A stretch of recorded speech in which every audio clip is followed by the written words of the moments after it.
Bismillahirrahmanirrahim. Assalamualaikum warahmatullahi wabarakatuh. Nama saya Herudin dan hari ini saya akan mempresentasikan tentang topik kelima, yaitu logika pemecahan masalah dan sistem pemrograman. Untuk pokok pembahasan, yang pertama ialah pengertian algoritma dan pemrograman. Yang kemudian ialah definisi algoritma.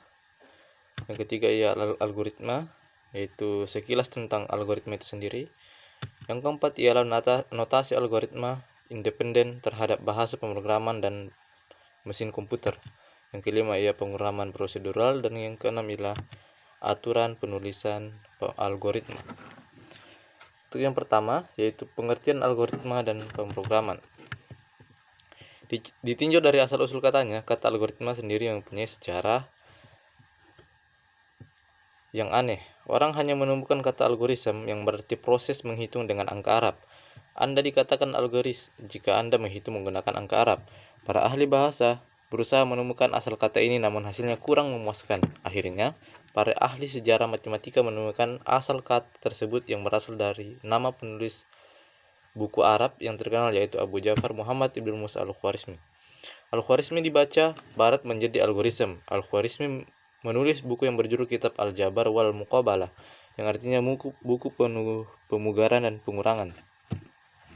The Book of Restoration and Reduction. Dari judul buku ini, kita juga memperoleh akar kata aljabar atau algebra. Perubahan kata dari algoritma menjadi algoritma muncul karena kata algoritma sering dikelirukan dengan aritmetik, sehingga akhiran SM berubah menjadi THM. Karena perhitungan dengan angka Arab sudah menjadi hal yang biasa, maka lambat laun kata algoritma berangsur-angsur dipakai sebagai metode perhitungan atau komputasi secara umum, sehingga kehilangan makna kata aslinya. Dalam bahasa Indonesia, kata algoritma disebut sebagai algoritma. Bahasa pemrograman merupakan notasi yang dipergunakan untuk mendeskripsikan proses komputasi dalam format yang dapat dibaca oleh komputer dan manusia. Kemudian pokok pembahasan yang ya definisi algoritma. Ada 6 poin. Yang pertama ialah algoritma merupakan jantung ilmu informatika. Algoritma adalah jantung ilmu komputer atau informatika. Banyak cabang ilmu komputer yang diacu dalam teknologi algoritma. Namun, jangan beranggapan algoritma selalu identik dengan ilmu komputer saja. Dalam kehidupan sehari-hari pun, banyak terdapat proses yang dinyatakan dalam suatu algoritma. Cara-cara membuat kue atau masakan yang dinyatakan dalam suatu resep juga dapat disebut sebagai algoritma. Pada setiap resep selalu ada urutan langkah-langkah membuat masakan. Bila langkah-langkah tidak logis, tidak dapat dihasilkan masakan yang diinginkan. Ibu-ibu yang mencoba suatu resep masakan akan membaca satu persatu langkah-langkah pembuatannya, lalu ia mengerjakan proses sesuai yang ia baca. Secara umum, pihak atau benda yang mengerjakan proses disebut pemproses atau prosesor. Pemproses yang mengerjakan pemproses tersebut dapat berupa manusia, komputer, robot, atau alat-alat elektronik lainnya. Pemproses melakukan suatu proses dengan melaksanakan atau mengeksekusi algoritma yang menjabarkan proses tersebut. Melaksanakan algoritma berarti mengerjakan langkah-langkah di dalam algoritma tersebut. Pemproses mengerjakan proses sesuai dengan algoritma yang diberikan kepadanya. Juru masak membuat kue berdasarkan resep yang diberikan kepadanya. Pianis memainkan lagu berdasarkan papan not balok. Karena itu, suatu algoritma harus dinyatakan dalam bentuk yang dapat dimengerti oleh pemproses. Jadi, suatu pemproses harus pertama mengerti setiap langkah dalam algoritma. Kedua ialah mengerjakan operasi yang bersesuaian dengan langkah tersebut. Kemudian poin kedua, mekanisme pelaksanaan algoritma oleh pemproses. Yang ketiga ialah belajar memprogram dan belajar bahasa pemrograman. Belajar memprogram tidak sama dengan belajar bahasa pemrograman. Belajar memprogram adalah belajar tentang metodologi pemecahan masalah, kemudian menuangkannya dalam suatu notasi tertentu yang mudah dibaca dan dipahami. Sedangkan belajar bahasa pemrograman berarti belajar memakai suatu bahasa, aturan-aturan tata bahasanya, instruksi-instruksinya, cara pengoperasian kompilernya, dan memanfaatkan instruksi-instruksi tersebut untuk membuat program yang ditulis hanya dalam bahasa itu saja. Belajar memprogram tidak sama dengan belajar bahasa pemrograman. Belajar memprogram belajar tentang strategi pemecahan masalah, metodologi, dan sistematika pemecahan masalah, kemudian menuliskannya dalam notasi yang disepakati bersama.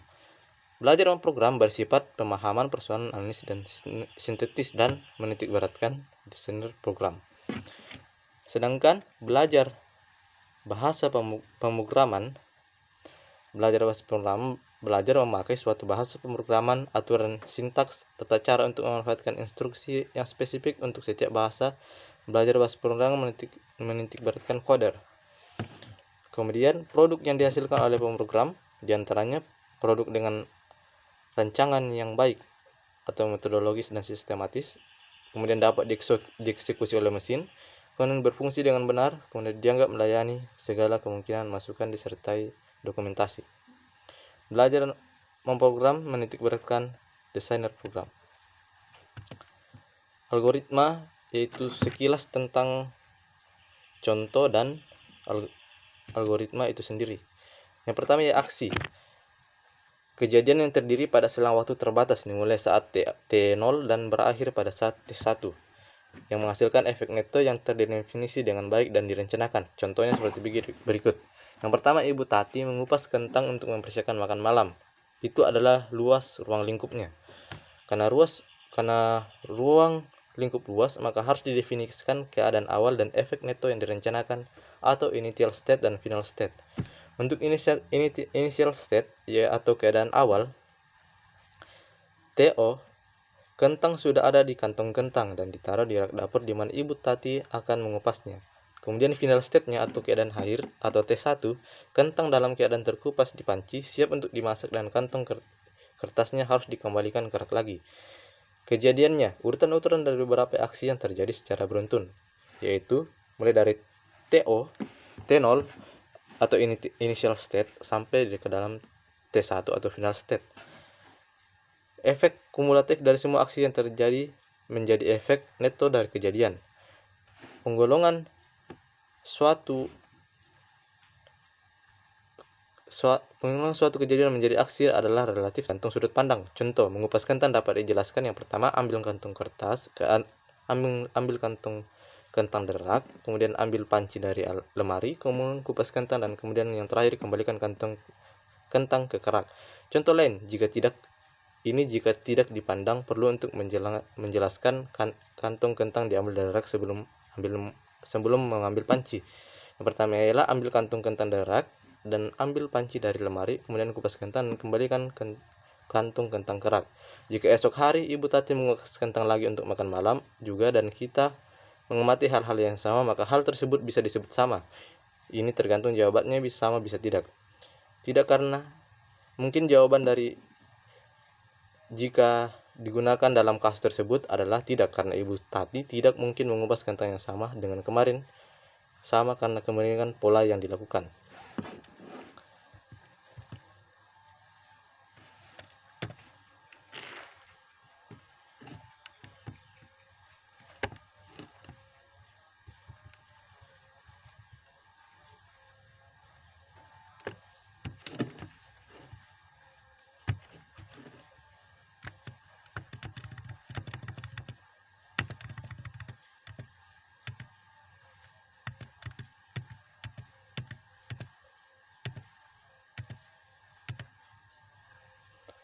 Kemudian, pokok pembahasan berikutnya ialah notasi algoritma independen terhadap bahasa pemrograman dan mesin komputer. Notasi algoritma dapat diterjemahkan ke dalam berbagai bahasa pemrograman. Analoginya sama dengan resep membuat kue. Sebuah resep dapat ditulis dalam bahasa apapun dan hasilnya akan sama asalkan semua aturan pada resep diikuti. Mengapa demikian? Karena setiap juru masak yang dalam artian ini sebagai pemproses dapat melakukan operasi dasar yang sama seperti mengunjuk telur, menimbang berat gula, dan lain sebagainya. Demikian juga halnya dengan komputer. Meskipun setiap komputer berbeda teknologinya, tetapi secara umum semua komputer dapat melakukan operasi-operasi dasar dalam pemrograman, seperti operasi pembacaan data, operasi perbandingan, operasi aritmatika, dan sebagainya. Perkembangan teknologi komputer tidak mengubah operasi-operasi dasar itu. Yang berubah hanyalah kecepatan, biaya, atau tingkat ketelitian. Pada sisi lain, setiap program dalam bahasa tingkat tinggi selalu diterjemahkan ke dalam bahasa mesin sebelum akhirnya dikerjakan oleh CPU. Setiap instruksi dalam bahasa mesin menyajikan operasi dasar yang sesuai dan menghasilkan efek neto yang sama pada setiap komputer. Kemudian pemrograman prosedural. Algoritma berisi urutan-urutan langkah penyelesaian masalah. Ini berarti Algoritma adalah proses yang prosedural. Definisi proses prosedural menurut Kamus Besar Bahasa Indonesia ialah yang pertama, tahap-tahap kegiatan untuk menyelesaikan suatu aktivitas, dan yang kedua ialah metode langkah demi langkah secara eksak dalam memecahkan suatu masalah.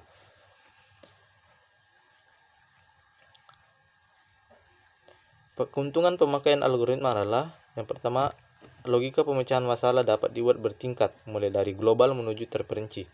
Algoritma merupakan bentuk fleksibel untuk diterapkan ke berbagai bahasa pemrograman. Jadi, algoritma adalah penyusunan aspek proses logika dari suatu pemecahan masalah tanpa melihat karakteristik bahasa pemrograman yang akan digunakan. Urutan notasi logika yang merupakan hasil analisis dan rancangan sistematik dari strategi pemecahan masalah untuk menggambarkan urutan langkah kerja yang jika dikerjakan akan membawa ke tujuannya. Urutan logika langkah kerja untuk menyelesaikan suatu masalah. Contoh, algoritma dalam kehidupan sehari-harinya menjahit pakaian, membuat kue, jadwal harian, panduan merakit komputer, dan lain-lain. Beberapa notasi yang digunakan dalam penulisan algoritma yaitu notasi 1, untaian kalimat deskriptif, notasi 2, diagram alir atau flowchart, yang ketiga ialah notasi 3 atau pseudocode. Dan berikut adalah gambar dari simbol-simbol program flowchart. Notasi 1 bisa kita tuliskan sebagai algoritma luas segi 4, menghitung luas segi 4 dengan memasukkan nilai lebar dan panjang. Segi 4, deklarasi luas panjang lebar yaitu bilangan bulat, dan deskripsi. Kemudian untuk notasi 2, gambarnya bisa dilihat sebagai berikut. Dan yang ketiga, notasi ketiga, yang pertama algoritma luas segi 4, menghitung luas segi 4 dan memasukkan nilai lebar dan panjang. Segi 4 deklarasi luas panjang lebar dan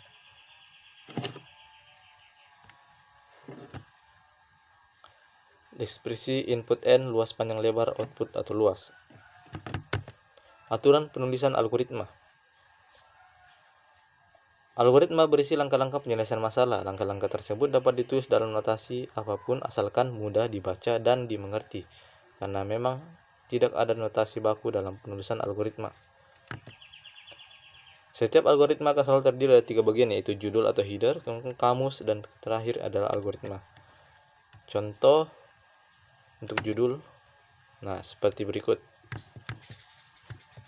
Kemudian untuk judul atau header adalah bagian teks algoritma yang digunakan sebagai tempat mendefinisikan nama dengan menentukan apakah teks tersebut adalah program, prosedur, atau fungsi. Dan contoh sebagai berikut. Kemudian catatan, untuk memisahkan antara kata dalam algoritma menggunakan tanda strap bukanlah suatu keharusan. Anda dapat menuliskan luas lingkaran atau luas strap lingkaran, tetapi sebaiknya Anda tidak menggunakan spasi untuk memisahkan antara kata dalam nama algoritma, kamus, atau deklarasi.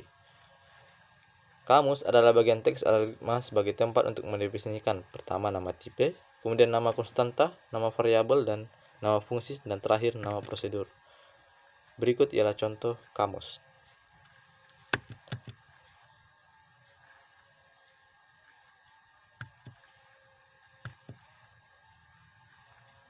Dan berikut adalah contoh keseluruhan dari kamus. Pembuka, judul, kamus, dan algoritma.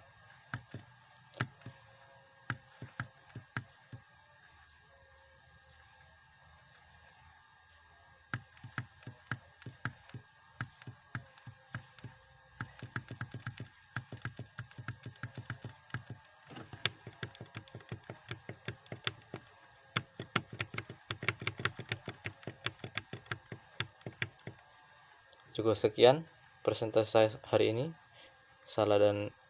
Kurang dan salahnya mohon dimaafkan. Sekian, wassalamualaikum warahmatullahi wabarakatuh.